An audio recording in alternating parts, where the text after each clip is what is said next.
Tawagin ko po yung surprise guest natin. Walang iba, the online queen, Miss Tanya Mora!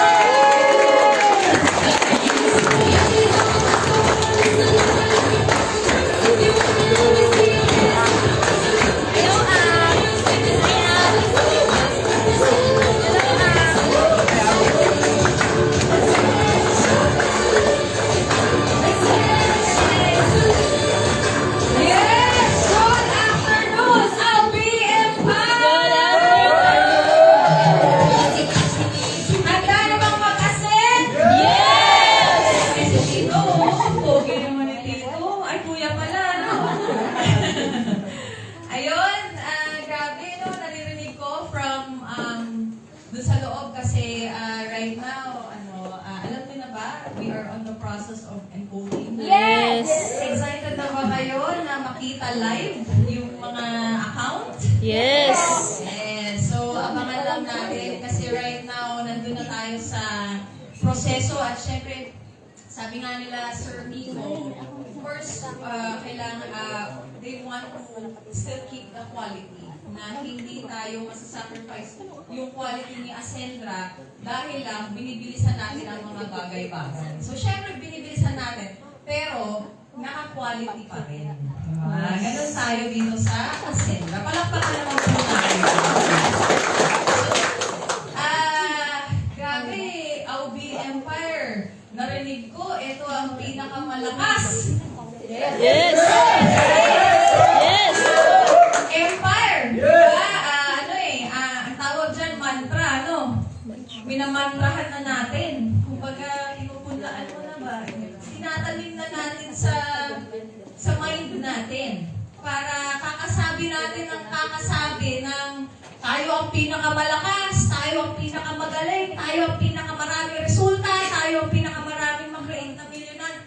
Kakasabi natin yon, kakasabi ng kakasabi, eventually tatanggapin kasi siya ng subconscious mind natin. Yes. Diba? So kumbaga, at first, it may sound, yabang, no? Yabang naman yan.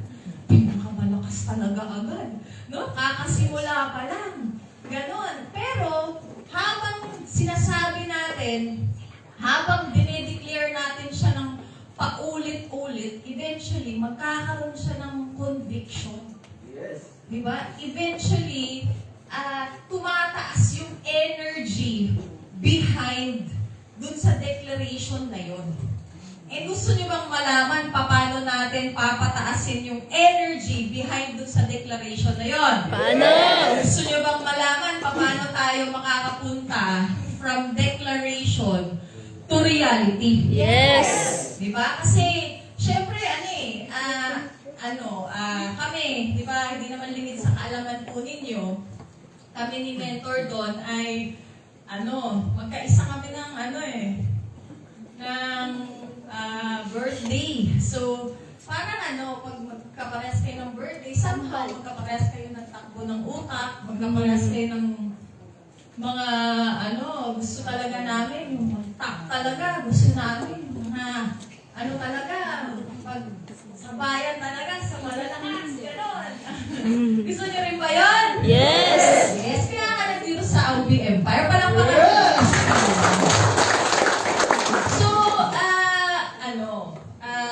The moment daw seryoso ka sa isang bagay, talagang you declare it in advance. Why? Because when you declare it in advance, binibigyan mo siya ng energy para maisakatuparan or mangyari siya. Pero, syempre, we have to put things in the right perspective. Kasi, hindi rin naman, it's not enough that we just declare it.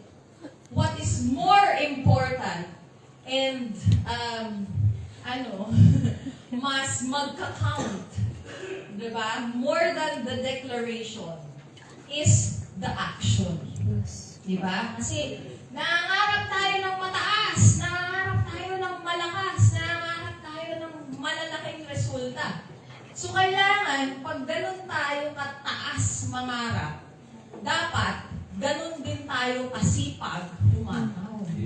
Dapat, kung gaano kataas yung gusto nating marating sa Ascendra, tatapatan po natin yon ng hataw lang naman. Madali po bang humataw? Yes. Madali po ba yung mag-take action?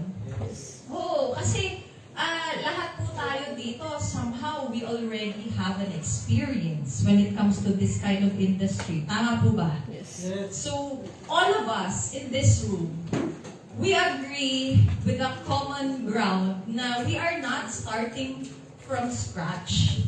We are all starting from experience. So, based on our past experiences, somehow, meron na tayong mga lessons dun eh. Di ba? May mga lessons na tayong natutunan, may mga nakita na tayo sa sarili natin na pwede natin ika-improve this time. So this time around, with Ascendra International, we are being given another chance to rewrite our story. So kaya nga ngayon, napaka-blessed natin kasi we belong in this empire na yung founder ang taas ng mga. Palakpakan naman natin yung mentor doon and mentor Godet. Of course, the rest of the Albi Empire Council, palakpakan naman po natin.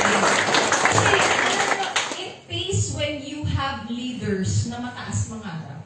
Kasi pag mataas mangarap yung leader sa tuktok, sakop niya yung lahat ng pangarap ng mga taong maniniwala at magtitiwala sa baba. And the moment mataas mangarap yung nasa tuktok, syempre hindi papayag yan na siya lang ang makukuha niya yung pangarap niya. Hindi titigil yan hanggang sa lahat ng mga taong sasabay at sumasabay makuha din yung mga pangarap sa buhay. Kaya palakpakan mo yung sarili mo. So, sa akin naman po, if meron po akong i-impart, kasi right now, we all, parang yung scoreboard natin, di ba? Back to zero eh. Di ba? Parang, of course, we are all starting from experience. But all our scoreboards are now back to zero. So, ngayon, talagang kailangan natin bumalik na direct. Though hindi naman siya binabalikan eh. Kasi we have to understand na yun naman talaga ang ginagawa sa business natin. The great thing lang about Ascendra is yung pandidirect natin, sobrang nire-reward po dito. Yung pandidirect natin, yun ang talagang binibigyan ng pinakamalaking percentage dun sa commissions. Di ba kasi the usual na parang marketing plan, sometimes kung sino yung nasa tuktok, yun na yung kumikita ng malaki. Tama? Yung baba na nagsisimula, grabe yung kayod niyan, grabe yung pandidirect niyan, kaso lang, hindi kasing laki ang income. Ngayon, kung mapapansin niyo sa marketing plan ni Ascendra, hindi ganun. Kahit na-apply ka, pag hindi ka man di-direct, ilalampasuhin ka nung downline mo maraming direct. Diba? So, ganun po ka-fair yung marketing plan natin sa Ascendra. Kumbaga, this time around, since we are all back to zero scoreboard and we are starting from experience, ilapat natin yung experience na yan sa hataw natin sa ngayon. Diba? Backed up by a great company with a great vision, with great founders. Diba? Imagine mo yun, dapat yung mga direct ngayon, minimum 10 isang buwan. Yes. Ano kaya itsura ng Ascendra's portal mo pag 10 direct minimum isang buwan? O tapos, 5 dun, executive. Grabe yung kagatan niya. Alam niyo kung bakit kagatan yung yung term Kagatan? ng natin, ng pagpatag ng income. Bakit? Kasi, tignan niyo ganito po yung scenario na mangyayari. Example na lang, nag-online ka. Meron kang na-close deal. Gusto niya pumunta ng office, doon siya magpa-pay-in. Example na lang, taga-Pasig lang siya. E di malapit siya sa show. Ikaw ngayon, taga-Antipolo ka, medyo na-traffic ka, so naunahan ka nung direct mo. Basta binigay mo lang yung user ID mo dun sa direct mo. Pag nauna siya dun sa office, lumapit siya sa counter, nagbayad 199,800. Executive package. Pag tinanggap po ng counter ID mo, hindi mo pa na-enter yung details niya dun sa Ascender's portal mo. Pagtanggap po nun sa office, kakagat na po agad yung income mo na 70,000. Ay, grabe. Nasa klase ka pa lang, di ba? Pauwi ka pa lang. Dun sa office, kumagat na yung direct referral mo. Nangangagat pala to. Nangangagat pala to. Portal mo, ikaw na lang mag-place kung kanino ko ba to i-reward. Sino bang pinaka-nagsipag ngayong week na to, left or right? Yan, di ba? Siyempre, mamimili ka na lang kung saan mo ilalagay. So, ganun po siya. Yung pag-reflect or pagkagat ng income, automatic. The moment na pay over the counter, ito pa malupit. After a month, lalabas ang credit card payment. Imagine mo, kahit hindi pumunta ng office, hindi nag-send ng remittance, hindi ka lumabas ng bahay. Grabe guys. Pag in-swipe ng credit card, tapos nandun yung user ID mo, pagka-send ng receipt ng credit card, anong mangyayari sa portal mo? Kagat. Kakagat ulit. Grabe naman. Mukha ka ng kagat. Di ba? Ganun po Kagat yun. ka-exciting. Kaya kami, even po kami, talagang makikipagsabayan, ay nakikipagsabayan po talaga kami ngayon when it comes to directing. Kasi at the end of the day, lahat naman ng malaking empire, saan ba nanggaling? Maliliit. Sa isang matapang na taong nagdesisyon na ipaglaban yung pangarap niya at nandirect. Yes. Eh, ang maganda ngayon kasi sa one account policy natin, the moment nandirect tayo, di ba, dalawa lang talaga yung lights mo eh. So, eto nakaposisyon mo, talagang unleash spillover. Di ba? So, imagine if we create a culture like that in our organization na because of the vision ng company, because of the mission of the company, because of the great products, because of the great opportunity that we have in Ascendra, eh talagang yung bibig mo, yung daliri mo, hindi tumitigil. Sabi nga ng isang mentor dito, kahit daw sa panaginip, nagpe-present daw siya ng fake pa. Wow! Kailangan umabot ka sa gano'n. Ayaw gising. Pag gano'n, talagang ka na, ano tawag doon? Halimaw. Diba? Ang tawag ng iba, baliw. Ang tawag ng iba, sabog. Diba? Professionally, in the zone. Diba? Ano ibig sabihin na in the zone? Diba? Kahit nasa panaginip, diba? Yun at yun. Talagang naka-laser-like focus sa pag-build. So, kaya po ba natin yun? Yes! Imagine nyo, para maging milyonaryo sa Ascendra, ilan lang ang kailangan na direct? 14. Pakisabi po, 14. 14. 14, 14. Imagine mo, no? Sa dinami-dami ng mga kaibigan mo sa Facebook, sa TikTok at iba pa. Di ba? 14 lang. 14 lang na mga kagaya mo ang ipapa-join mo. Hindi naman kailangan executive agad eh. Di ba? Kasi huwag naman tayong masyadong executive talaga. Kasi kagaya yan, yung mami ko before, napagsabihan ko, kasi sobrang taas ng standard. Pag, sa previous company, ang tawag namin VIP. Pag hindi nag-VIP, nakabalik yung pay-in. Sabi ko, bakit mo pinalik yung pay-in? Pay-in pa rin yun. Trip niya yun eh. Anyway, hindi naman kailangan executive agad. Yung 14. Because, pwede mong gawin as plan mo, example, target mo sa sarili mo. Mag-milyonaryo ka in 3 months time. Diba? Pero pwede mo na hatawin in 2 months time. Tama? Set mo lang, 3 months time. Na ngayon, pa-join ka.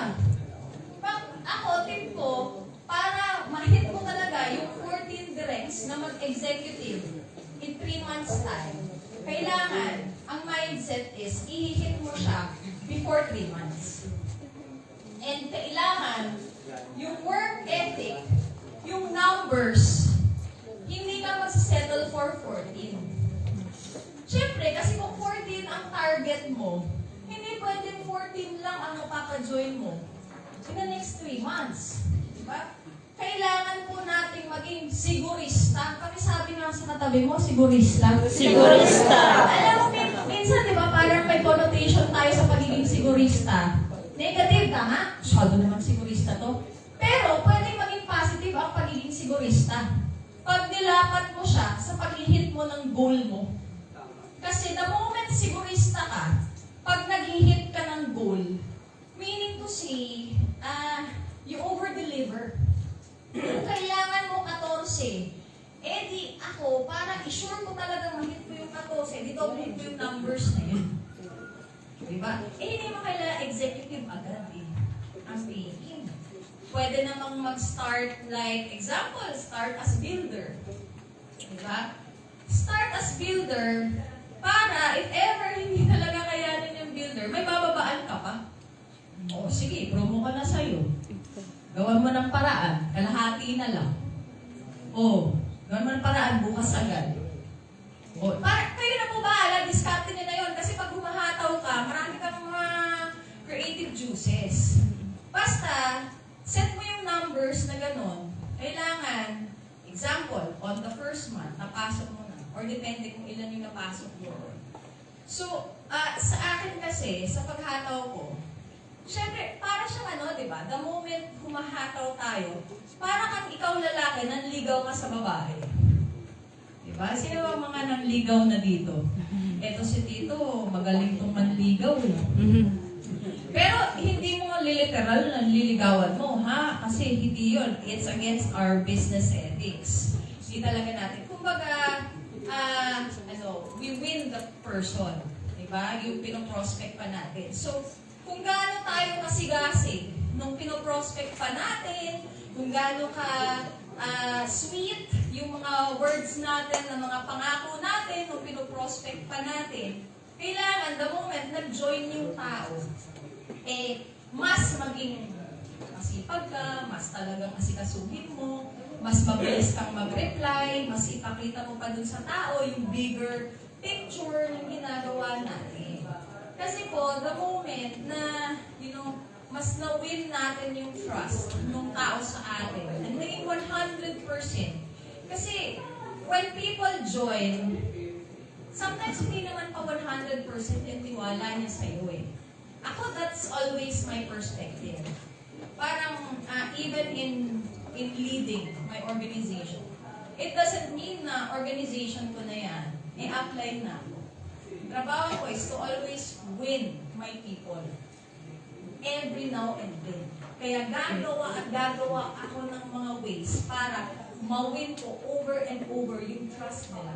Same goes with prospects. The moment they join, doesn't necessarily mean they're already 100% in the business. They will be 100% the moment lahat na ng sasabihin mo gagawin nila. And for them to reach that level, ikaw ang gagawa ng effort. So, hindi kailangan executive agad. Alam mo, gawin mo na yung trust ng tao. The moment na, example, they started with lower packages. Pero, nung napakitaan mo ng vision, nung nakita niyo gano'ng kaganda yung community, tapos nung talagang inasikaso mo, tinulungan mo sa lahat ng may papakausap, tinulungan mo siya. So, doon mo na win yung 100% trust. And doon siya maglalabas ng sagad na pangpuhunan niya. Kasi the moment naglabas na yung tao ng sagad na pangpuhunan, meaning to say, nakita na niya sa'yo, sasamahan niya na talagang aasenso siya. Kaya willing na siyang sumunod. So whether executive agad yung pay na yan or nag-started at lower packages, you do the work as mentor or coach doon sa taong mapangarap na yan. Kasi we can never say na yung mga taong nag-join na ganang 200,000, sila yung mga desidido. Sometimes no Or most of the time, no Diba? Kasi may mga tao na they join at lower packages. But the moment na talagang nakita nila, alam mo yun, araw-araw, napapakita mo na talagang dito siya yayaman, dito aksenso yung buhay. Doon na siya gagawa ng paraan. You have 3 months to do that. Kaya-kaya. Kaya po yung 1 million in 3 months, it is 101% possible. Lalo na dito sa AUBN. Bakit? Kasi napakagaling ng founders, napakagaling ng sistema na plus backed up by the system of Ascendra. All you have to do is to do your part. Kasi nandun na tayo sa nangangarap tayo ng malaki. Wala namang kaso sa mangarap ng malaki. Kaso lang, kung mataas kang mangarap, dapat sobrang sipag mo. Kasi, pag mataas ka ng mangarap, tapos di mo sasabihin ng sipag, ang tawag dyan, yabang lang. Pero, pag mataas kang mangarap, at sinasabayan mo ng sipag, anong kararatingan mo? Siyempre, success. Diba? Masarap magbida the moment na may backup ka, na resulta. Tsaka, the moment ka nakapag-create ka ng resulta, hindi mo na kailangang mag-ingay pa eh. Bakit? Kasi sa industriyang to, resulta ang magsasalita. Resulta ang mag-iingay. So, ngayon, all we need to do, since lahat tayo, we are starting at ground zero. But this time, kasi etong nangyayari sa atin sa Ascendra, this doesn't happen every day. This is not business as usual eh. Kasi hindi naman parating pre-pioneering eh. Di ba? Dadaan na itong pre-pioneering and we are at the perfect timing kasi pre-pioneering natin siyang nakita. Yung napakagandang opportunity. So, hindi porket nakita natin at pre-pioneering, lahat na dito guaranteed na yun ang mga yayaman. Siyempre, yung mga pinaka-yumayaman, yung mga nag-start at pre-pioneering or pioneering stage na talagang ibibigay todo yung hataw niya. Ibibigay todo yung sipag niya. Kumbaga, sa umpisa, lahat tayo pantay-pantay ang pinakapuhunan natin, oras, effort, tama po ba? Yes. Yun ang tayo eh, parang it's God's gift to us. Diba? Parang in the morning pa lang, when we wake up, and o tignan mo, nagsasalita mag-isa, pati yung speaker nagpe-present, ganun kulog. Diba? I mean, equal lang tayo lahat because every day we are given time and the energy para mahataw natin yung business natin. So what we do with our everyday, how we maximize the system of AUBI, how we maximize the founders, how we maximize the stage right now, which is at pre-pioneering ng Ascendra. Yun po ang magdidikta ng resulta natin 1 year from now, 2 years from now. Di ba? Kasi pag ikaw, tinoto mo ngayon, about 1 year from now, most likely, ikaw na yung nakatayo as grand mentor at lahat ito, mga mentees mo na. Yes. Na na-create mo. Ngayon na-create tayo ng it's 100% doable. Possible po talaga. Kasi, nandito na tayo eh. Di ba? Meron na tayong nakikitang ganito. Kailangan na lang ng ikaw na mangangarap ka, lalakasan mo yung loob mo at babakapan mo ng hataw at aksyon mo para mangyari yun sa'yo. Sino kaya yun? Pakitaas naman ang kamay! Palakpakan mo naman doon sa sarili mo. And kasama niyo po kami. Kumbaga, si mentor doon, kapatid ko po yan, hindi man sa nanay, pero higit pa sa nanay kasi ang turingan namin, soul brother ko yan. Kumbaga, kaisa talaga kami. Before pa lang, magkatulungan na talaga kami sa network. Kumbaga, we share ideas, we share strategy. So, sa akin, I am one with you sa lahat ng mga gagawin and kung ano po yung maitutulong ko, kung nandito kayo sa AOB Empire, tinuturing ko na din po kayo as one of my mentees as long as you are here in AOB Empire. So, magkasabay po natin na aabutin, tutuparin, at hahatawin yung mga pangarap natin dito sa Ascendra International. Thank you so much po! Yes!